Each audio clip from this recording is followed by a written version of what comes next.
oven, boo. All right. It has been a juicy night.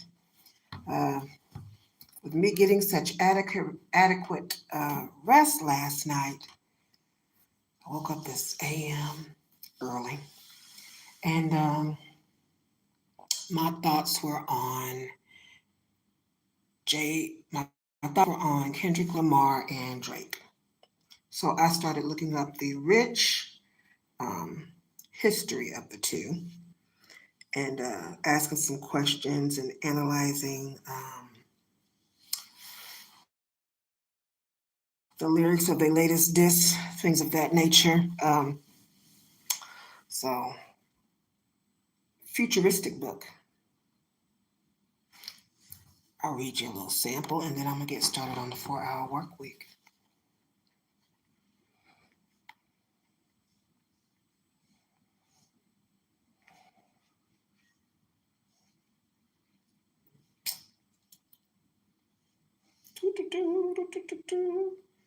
Yes, I asked a lot of questions.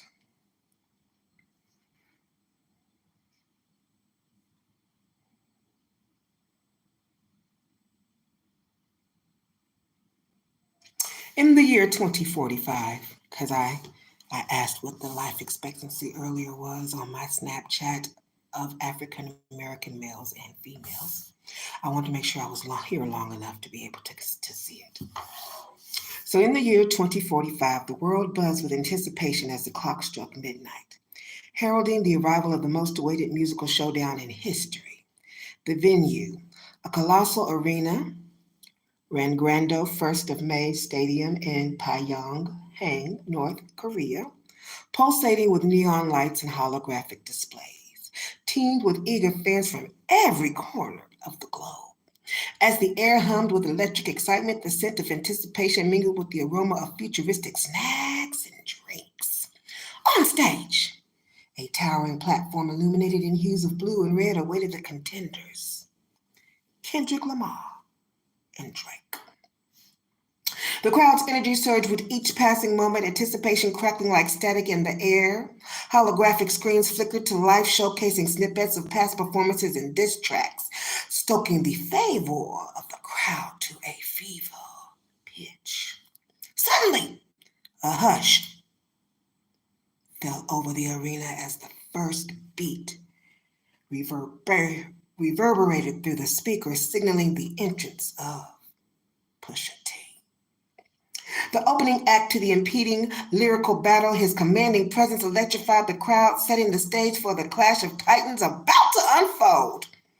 As Kendrick and Drake stepped onto the stage, the atmosphere became charged with anticipation.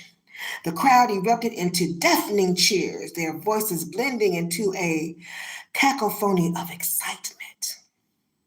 The stage, bathed in pulsating lights, cast dramatic shadows that danced with each movement of the performers. As the lyrical debate commenced, every word uttered by Kendrick and Drake sparked a flurry of emotions among the audience. Fans leaned forward and ramped attention, their senses heightened as they absorbed every bar, every beat, every nuance of the unfolding drama. In this futuristic spectacle of music and rivalry, the crowd was not merely spectators, but active participants. Their collective energy feeling the intensity of the performance as the debate raged on. The air crackled with anticipation, leaving an inedible imprint on the senses of all who bore witness to this historic event.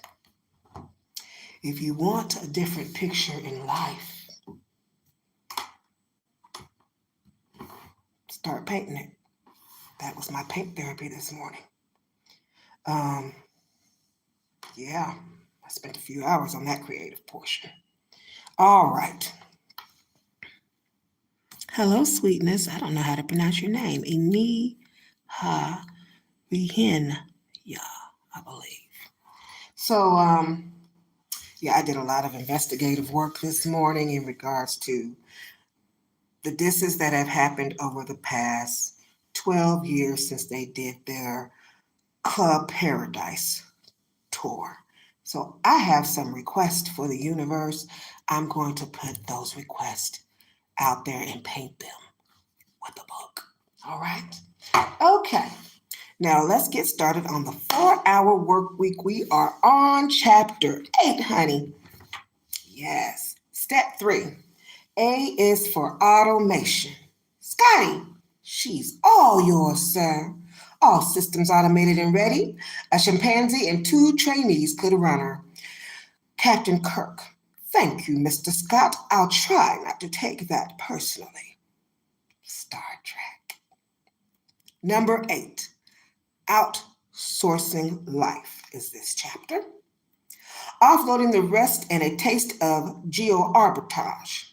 A man is rich in proportion to the number of things he can afford to let alone. Henry David Thoreau, naturalist. If I told you this story, you wouldn't believe me. So I'll let AJ tell it. It will set the stage for even more incredible things to come, all of which you do yourself. My outsourced life. Oh, thank you for tuning in. Shri Rahi Infotech. Good to see you, love. Awesome. All right. A True Account by A.J. Jacobs, editor-at-large at Esquire Magazine. Ellipses represent passage of time between entries. All right. It began a month ago. Midway through the world is Flat, the bestseller by Tom Friedman. I like Friedman, despite his puzzling decision to wear a mustache. His book is all about how outsourcing to India and China is not just for tech support and car makers, but is poised to transform every industry in America, from law to banking to accounting. I don't have a corporation. I don't even have an up-to-date business card. I'm a writer and editor working from home, usually in my boxer shorts or if I'm feeling formal, my penguin-themed pajama bottoms or pink flamingo shirt or nightgown. All right. Then again, I think, why should Fortune 500 firms have all the fun? Why can't I join in on the biggest business trend of the new century? Why can't I outsource my low-end task? Why can't I outsource my life? The next day, I emailed Brickwork, one of the companies Friedman mentioned in his book, Brickwork based in Bangalore, India. Remote executive assistance, mostly to financial firms and healthcare companies that want data processed. I explained that I'd like to hire someone to help with a Squire-related task, doing researching, formatting memos like that. The company CEO, Vivek Kulkarni, responds, "It would be a great pleasure to be talking to a person of your stature." Already I'm liking this. I never had stature before. In America, I barely command respect from a Finnegan's maitre d', so it's nice to know that in India I have stature. A couple of days later, I get an email from my new remote executive assistant. "Dear Jacobs, my name is Honey K. Blani. I would be assisting you in your editorial and personal job. I would try to adapt myself as per your requirements that would lead to desired satisfaction." Desired satisfaction. That is great. Back when I worked at an office, I had assistants, but there was never any talk of desired satisfaction. Ooh, that sounds delicious. We all end up in a solemn meeting with HR. I go out to dinner with my friend Misha, who grew up in India, founded a software firm, and subsequently became nauseatingly rich. Dear Lord, have mercy. I tell him about Operation Outsource. Okay. You should call your man in India, he says. Misha explains that this is a company for Indian businessmen who have moved overseas but who still have parents back in New Delhi or Mumbai. YM22 is their overseas concierge service. It buys movie tickets and cell phones and other sundries of abandoned moms. Oh, that's so sweet. Perfect. This could kick my outsourcing up to a new level. I can have a nice clean division of labor. Honey will take care of all my business affairs and YM22 can attend to my personal life, pay my bills, make vacation reservations, buy stuff online. Happily YM22 likes the idea. And just like that, the support team at Jacobs Inc. has doubled. Hello, JC Carter and Asher's Life, darling. Thanks for tuning in, loves. All right. Honey has completed her first project for me. Research on the person Esquire has chosen as the sexiest woman alive. My goodness. Okay. I've been assigned to write a profile of this woman, and I really don't want to have to slog through all the heavy breathing fan websites about her. When I open Honey's file, I have this reaction. America is fudged. That is not the word that was used. There are charts, there are section headers, there are well-organized breakdown of her pets, measurements, and favorite foods. Swordfish. And if all Bangaloreans are like Honey, I pity Americans about to graduate college. They are up against a hungry, polite, Excel proficient Indian army. Hello, Alina. Welcome, darling. Let's see. It's the fourth morning of my new farmed out life, and when I flip on my computer, my email inbox is already filled with updates from my overseas aides. It's a strange feeling having people work for you while you sleep. Strange, but great. I'm not wasting time while I drool on my pillow. Things are getting done. I thank him so much for that visual, Tim.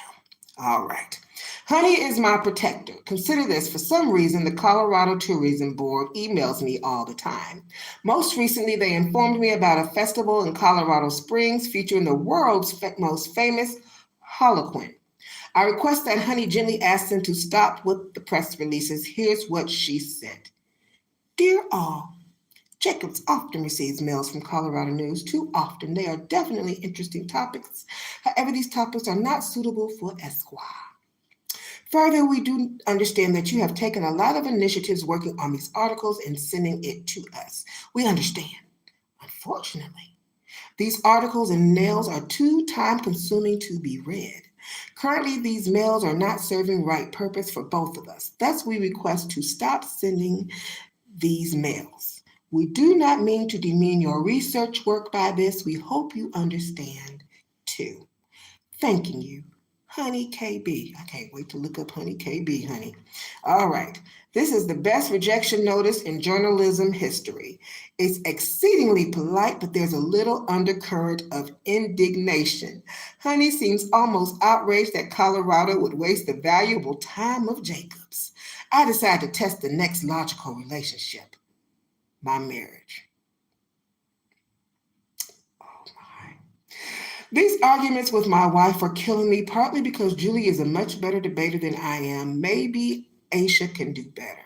Dear Aisha, my wife got annoyed at me because I forgot to get cash at the automatic bank machine.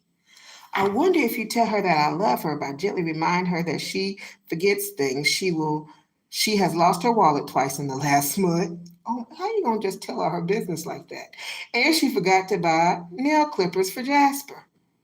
I can't tell you what a thrill I got from sending that note. It's pretty hard to get much more passive aggressive than bickering with your wife via an email from a subcontinental halfway around the world. The next morning, Aisha copied me on the email she sent to Julie. Julie, do understand your anger that I forgot to pick up the cash at the automatic machine. I have been forgetful and I am sorry about that. But I guess that doesn't change the fact that I love you so much. Love, AJ.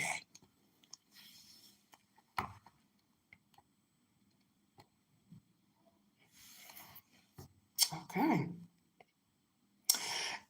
P.S. This is Aisha mailing on behalf of Mr. Jacobs. As if that weren't enough, she also sent Julie an e-card. I click on it, 2 teddy bears embracing with the words, anytime you need a hug, I got one for you. I'm sorry. Oh, that is so sweet. Damn, my outsourcers are too freaking nice. They kept the apology part, but took out my little jabs. They are trying to save me from myself. They are super going my ID. I feel castrated. Julie, on the other hand, seems quite pleased. That's nice, sweetie. I forgive you. Good job, ladies. All right. Aisha, send me a meticulous research memo on stress relief. Oh, okay. Despite 3 weeks with my support team, I'm still stressed. Perhaps it's the fault of Chicken Dance Elmo. What in the world is Chicken Dance Elmo? Okay. Whom my son loves to the point of dry humping, but who's driving me slowly insane. Whatever the reason, I figure it's time to conquer another frontier outsourcing my inner life. First, I try to delegate my therapy. My plan is to give Aisha a list of my neurosis and childhood antidotes, or 2, have her talk to my shrink for 50 minutes, then relay the advice. Smart, right? My shrink refused. Ethics or something, fine. Instead, I have Aisha send me a meticulously researched memo on stress relief. It had a nice Indian flavor to it with a couple of yogic postures and some visualization. Now that sounds nice. This was okay, but it didn't quite seem enough. I decided I needed to outsource my worry. Oh, I've got to hear this. How do you outsource worry? Okay, let's see. For the last few weeks, I've been tearing my hair out because a business deal is taking far too long to close.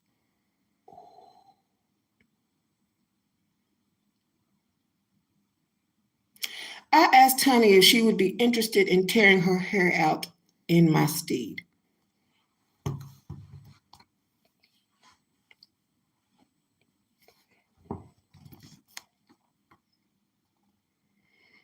I don't think his shrink is working. Or was at that time. Okay. Just for a few minutes a day, she thought it was a wonderful idea. I will worry about this every day, she wrote. Do not worry. The outsourcing of my neurosis was at one of the most successful experiments of the month. Every time I started to ruminate, I remind myself that Honey was already on the case and I'd relax. No joke. This alone was worth it. He should have put a picture in this book of his process while doing this. Yeah. At a glance, where you will be. The future is here. It's just not widely distributed yet. William Gibson, author of Neuromancer, coined term cyberspace in 1984. Here is a sneak preview of full automation. All right. I woke up this morning, and given that it's Monday, I checked my email for 1 hour after an exquisite Buenos Aires breakfast. So Maya from India had found a long-lost high school classmate of mine, and Anakul from YM22 had put together Excel research reports for retiree happiness and the average annual hours worked in different fields. Interviews for this week had been set by a third Indian virtual assistant who had also found contact information for the best kendo schools in Japan and the top salsa dancers, teachers in Cuba. In the next email folder, I was pleased to see that my fulfillment account manager in Tennessee, Beth, had resolved nearly 24 problems in the last week.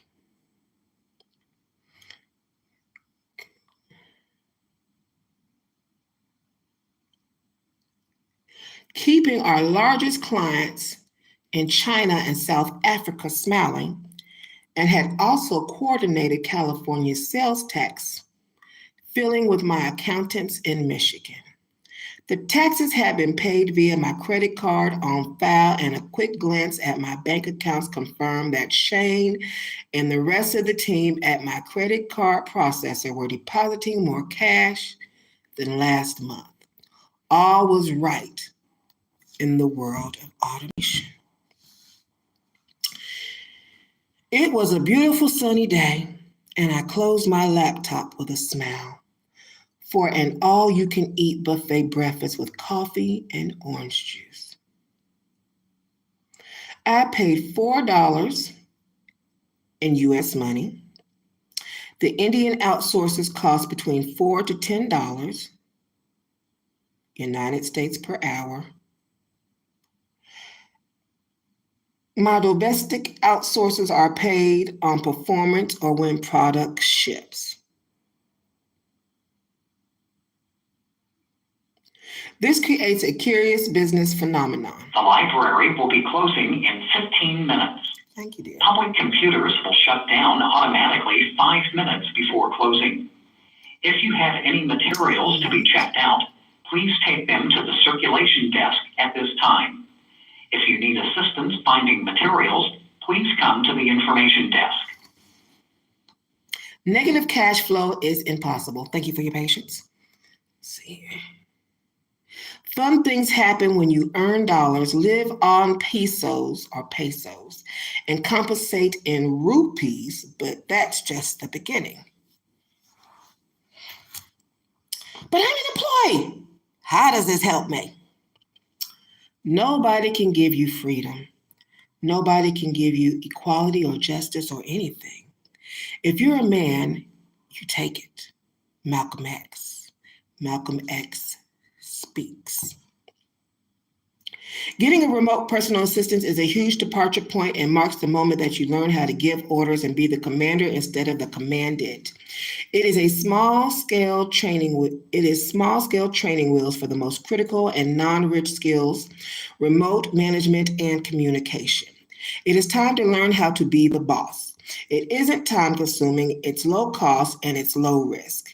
Whether or not you need someone at this point is immaterial. It is an exercise. It is also a litmus test for entrepreneurship. Can you manage, direct, and chastise other people? Okay. Given the proper instruction and practice, I believe so. Most entrepreneurs fail because they jump into the deep end of the pond without learning to swim first. Using a virtual assistant as a simple exercise with no downside. The basics of management are covered in 2 to 4 week tests costing between $100 to $400. This is an investment, not an expense, and the rate of return is astounding. It will be repaid in a maximum of 10 to 14 days, after which is pure time-saving profit. Becoming a member of the new rich is not just about working smarter, it's about building a system to replace yourself. This is the first exercise. Even if you have no intention of becoming an entrepreneur, this is the ultimate continuation of our 80-20 and elimination process. Preparing someone to replace you, even if it never happens, will produce an ultra-refined set of rules that will cut remaining fat and redundancy from your schedule. Lingering unimportant tasks will disappear as soon as someone else is being paid to do them. But what about the cost? This is a hurdle that is hard for most. If I can do it better than an assistant, why should I pay them at all? Because the goal is to free your time to focus on bigger and better things. The This chapter is a low-cost exercise to get you past this lifestyle limiter. It is absolutely necessary that you realize that you can always do something more cheaply yourself. This doesn't mean you want to spend your time doing it. If you spend your time worth $20 to $25 per hour doing something that someone else would do for $10 per hour, it's simply a poor use of resources. It is important to take baby steps towards paying others to do work for you. Few do it, which is another reason so few people have their ideal lifestyles. Even if the cost is occasionally more per hour than you currently earn, the trade is often worth it. Let's assume you make $550,000 and thus 25 per hour, working from 9 to 5 Monday through Friday for 50 weeks per year.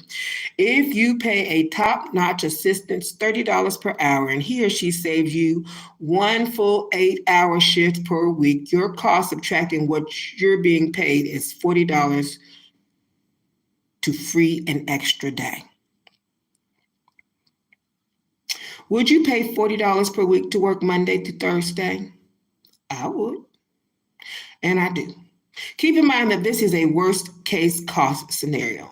But what if your boss freaks out? It's largely a non-issue, and prevention is better than care. There is no ethical or legal reason for the boss to know if you choose non-sensitive tasks.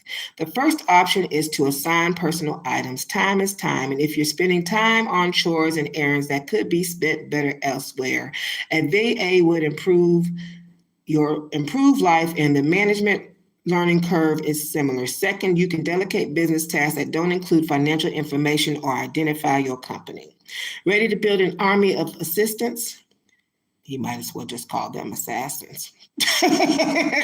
Let's first look at the dark side of delegation. A review is in order to prevent abuses of power and wasteful behavior. Delegation dangers. Before getting started, the first rule of any technology used in a business is that automation applied to an effort operation will magnify the efficiency. The second is that automation applied to an inefficient operation will magnify the inefficiency. Bill Gates. Have you ever been given illogical assignments, handed unimportant work, or commanded to do something in the most ineffective fashion possible? Oh, honey, yes, absolutely. Not fun and not productive. Now it's your turn to show that you know better. Delegation is to be used as a further step in reduction, not as an excuse to create more movement and add the unimportant. Remember, unless something is well-defined and important, no one should do it. Eliminate before you delegate. I needed this book like 6 years ago. Eliminate before you delegate. Never automate something that can be eliminated, and never delegate something that can be automated or streamlined. Otherwise, you waste someone else's time instead of your own, which now wastes your hard-earned cash. How's that for incentive to be effective and efficient? Now you're playing with your own dough. It's something I want you to get comfortable with, and this baby steps is small stakes. Did I mention to eliminate before you delegate? For example, it is popular among executives to have assistants read email. In some cases, this is valuable. In my case, I use spam filters, autoresponders with frequently asked questions, and automatic forwarding to outsourcers to limit my email obligation to 10 to 12 email responses per week. It takes me 30 minutes per week because I used systems, elimination, and automation to make it so. Nor do I use an assistant to set meetings and conference calls because I have eliminated meetings. If I need to set the odd 20-minute call for a given month, I'll send one 2-sentence email and be done with it. Principle number 1 is to refine rules and process before adding people. Using people to leverage a refined process multiplies production. Using people as a solution to a poor process multiplies problems. The menu, a world of possibilities.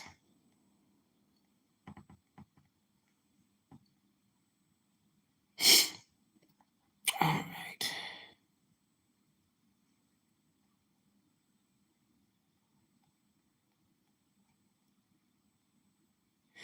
I am not interested in picking up crumbs of compassion thrown from the table of someone who considers himself my master. I want the full menu of rights. Bishop Desmond Tutu, South African cleric and activist. The next question then becomes, what should you delegate?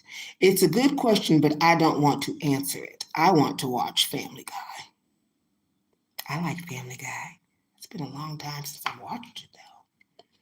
The truth be told, it is a hell of a lot of work writing about not working.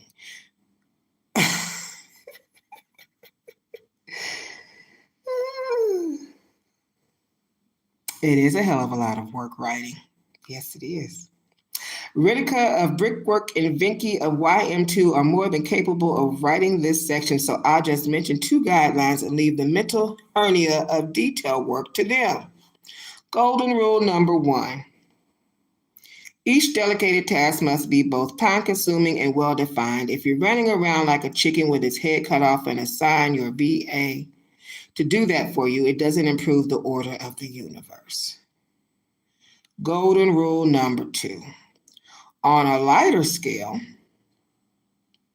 or a lighter note, have some fun with it. Have someone in Bangalore or Shanghai send emails to friends as your personal concierge to set lunch dates or similar basics. Harass your boss with old phone calls and strong accents from unknown numbers.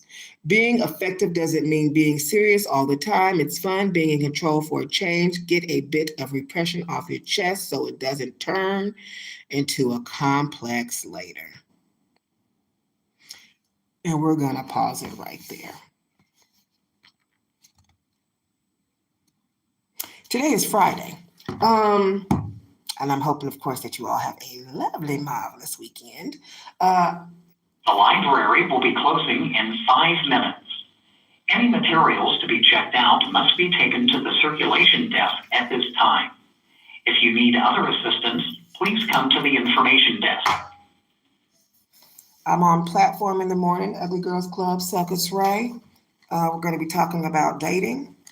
Lord knows I am full of information. I can't wait to share it with the other witches. I have been asked to wear my witch outfit.